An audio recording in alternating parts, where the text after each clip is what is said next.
हाय, hello, नमस्ते. आमच्याकडे आज पाहुणे येणार होते. फटाफट सगळ्यांनी आवरलं. पण घरात बेल वाजली आणि बघितलं तर वेगळेच ब्रिटिश पाहुणे गॅस चेकिंगसाठी आलेले होते. तर आमचे पाहुणे थोडे उशिरा येणार होते. ते पाहुणे येऊन गेल्यानंतर स्वराला परत भूक लागली. म्हटली, "मम्मा मला स्मूदी बनवायची." आणि तिने तिच्या हातानेच माझ्या इन्स्ट्रक्शन खाली बघा किती सुंदर ही ब्लूबेरीची स्मूदी बनवली. आथांग म्हटलं मला काय आवडली नाही. त्याला सध्या ना ही स्मूदी आवडतच नाहीये. मग त्याचे पप्पा म्हटले, "आण इकडे मीच पितो." तर त्यांना खूप आवडली कारण त्यांच्या दीदीने स्वतःच्या हाताने बनवली होती. हे बघा त्यांचा रिॲक्शन तुम्ही बघू शकता. ते म्हटले खूप छान झाली. मग भांडी-कुंडी सगळं आवरून निघालो शॉपिंगला कारण स्वराला शूज घ्यायचे होते. मॉलमध्ये आलो तर बऱ्यापैकी ऑफर्स होत्या आणि जेडीमध्ये दिगंबरन ते शूज बघत होते. आथंगही दीदीला आणून देत होता, "हे शूज ट्राय कर, ते शूज ट्राय कर, हे छान आहे." तोपर्यंत मी टीके मॅक्समध्ये गेले म्हणजे दुसऱ्या शॉपमध्ये.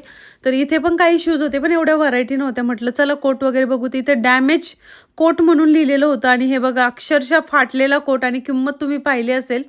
130 पाऊंडचा कोट 50 पाऊंडला देत होते आणि तोही फाटका. कोण घेईल तुम्हीच सांगा. त्यानंतर इथे मी बऱ्याच गोष्टी बघितल्या. म्हटलं चला परत जेडीकडे जाऊया जिथे दिगंबर आणि स्वरा आहेत. तर मी तिकडे चालली होती. मला एकही शूज आवडला नाही. तर मी इथे आली. आमची हुकाचूक झाली. ते मला बघायला टीके मॅक्समध्ये, मी त्यांना बघायला जेडीमध्ये, अशी गफलत झाली.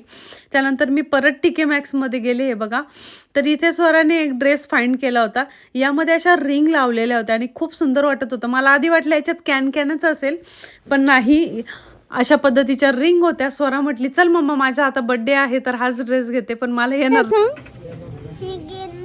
अरे हे कोणाला घ्यायचं? मम्माला? कधी दिला? कोणाला घेऊ? मला घेऊ? गो मम्मा मोडन बाबा. का ग स्वरा, या दुकानात कायम का ऑफर असतात ग? संगीताने सेलचे बोर्ड काढायचे विसरले. स्वराचं उत्तर ऐकून हसू आलं ना. तर स्वराच्या पायाचं मेजरमेंट घ्यायला यांनी असं काहीसं मशीन वापरलं बघा.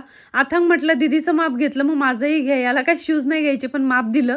त्यानंतर इथे बघा मस्तपैकी आम्ही सेन्सबरीला आलो. तर इथे अशा पद्धतीच्या कार्टला बेबी सिटिंग अरेंजमेंट असते बघा ट्विन्स बेबीसाठी.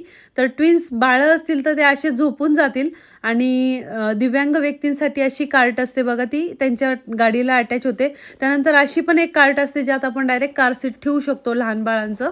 आथांगचं सीट बेल्ट लागेल म्हणून तो रडू लागला तर मी थोडा सैल केला. मग तो लावला आणि तो खुश झाला. सगळी शॉपिंग झाल्यावर आथांगला भूक लागली होती. मग कुकीज खाऊ घातले आणि हे डोवचं बघा ना किती छान डेकोरेशन आहे. डो लव मस्त केलंय ना.